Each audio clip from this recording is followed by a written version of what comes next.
আসসালামু আলাইকুম। 16 জুন 2024। এটা একটা চায়না ড্রপ বা থাইল্যান্ড অল টাইম ভ্যারাইটিস আম গাছ।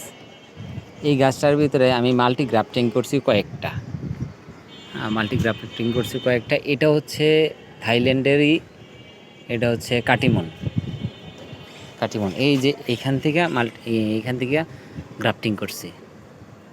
হ্যাঁ, এটা হচ্ছে ব্যানানা ম্যাঙ্গো।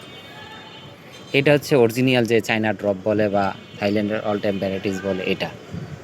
হ্যাঁ, এই যে এইখানে আরেকটা করছি, এই যে দেখেন এখানে আরেকটা করছি, এইখানে একটা।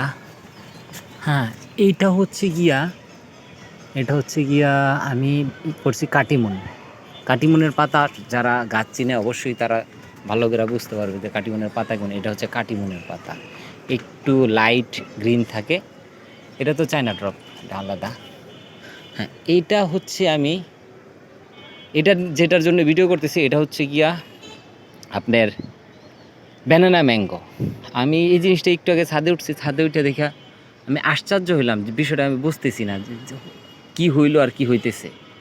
হ্যাঁ, ব্যানানা ম্যাঙ্গো আমি কালকের আগের দিন হারভেস্ট করছি, গাছ থেকে সবগুলো পারছি।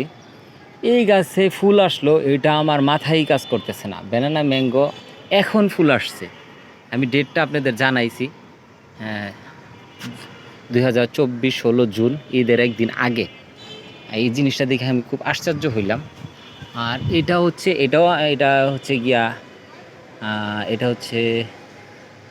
থাইল্যান্ডের, সরি কাটিমুন।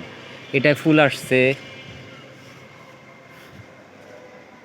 এটাও থাইল্যান্ডের মানে এই যে এটা, আরে কাটিমুন। কিন্তু এইটা ব্যানানা ম্যাঙ্গো, এইটাই কিভাবে ফুল আসলো এটা আমার মাথায় ধরতেছে না, যে কারণে আমার ভিডিওটা করা। জানি না যদি ফল সেটা হয় তাহলে আপনাদের দেখাইতে পারবো। এই তো একটা আশ্চর্য লাগবে জিনিসটা, বুঝতে পারতেছি না যে এই মুহূর্তে কিভাবে ফুল আসে গাছে। এটা তো সিজন শেষ এই গাছের।